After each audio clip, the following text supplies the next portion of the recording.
আসসালামু আলাইকুম। রেসিপি গল্পে আপনাদের সকলকে স্বাগতম। এই প্রচণ্ড গরমে এরকমের একটি ডেজার্ট হলে কী রকমের হয় বলুন তো। আর সেই ডেজার্টটি আমি আপনাদের সাথে শেয়ার করলাম। আশা করি আপনাদের খুব ভালো লাগবে। এখানে আমি দেড় লিটারের মতো গরুর দুধ নিয়েছি। এখানে আমি হাফ কাপের মতো চিনি দিয়েছি। জাল দিয়ে আধা লিটার তৈরি করে নিয়েছি দুধটাকে। এখন এই দুধের ভিতরে আমি হাফ কাপের মতো সাবুদানা আগে থেকে সেদ্ধ করে রাখা সাবুদানাটা দিয়ে দিলাম। কিছু সময় এভাবে জাল দিয়ে নিচ্ছি। 4-5 মিনিটের মতো জাল দিচ্ছি। কিছু সময় পরে জাল দেওয়ার পর আলাদা একটি বাটিতে আমি ট্রান্সফার করে নিয়েছি।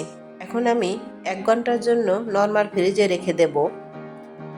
1 ঘন্টা পরে আমি ফ্রিজ থেকে বের করে নিয়েছি। এখন আমি এর ভিতরে বরফের টুকরো দিয়ে দিলাম, কারণ যতই ঠান্ডা হবে ততই খেতে মজা হবে।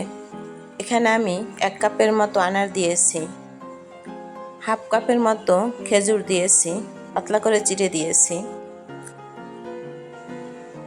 এখন আমি এর ভিতরে আঙুর দেব। 1 কাপের মতো আঙুর দিয়েছি। একটি আপেল কিউব করে কেটে দিয়েছি।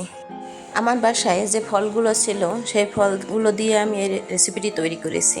আপনারা আপনাদের পছন্দ মতো তৈরি করে নেবেন। ভালো করে মিশিয়ে নিলাম। এখন আমি এর উপরে রুয়াবজা দিয়ে দিচ্ছি। রুয়াবজাটা অপশনাল, না দিলেও হবে। একটি গ্লাসে আমি রুয়াবজা দিয়ে সাজিয়ে নিচ্ছি। তৈরি হয়ে গেল বাসায় তৈরি, খুব সহজভাবে তৈরি ফালুদা। আশা করি আমার এই রেসিপিটি আপনাদের ভালো লাগবে। ভালো লাগলে অবশ্যই লাইক দিয়ে পাশে থাকবেন।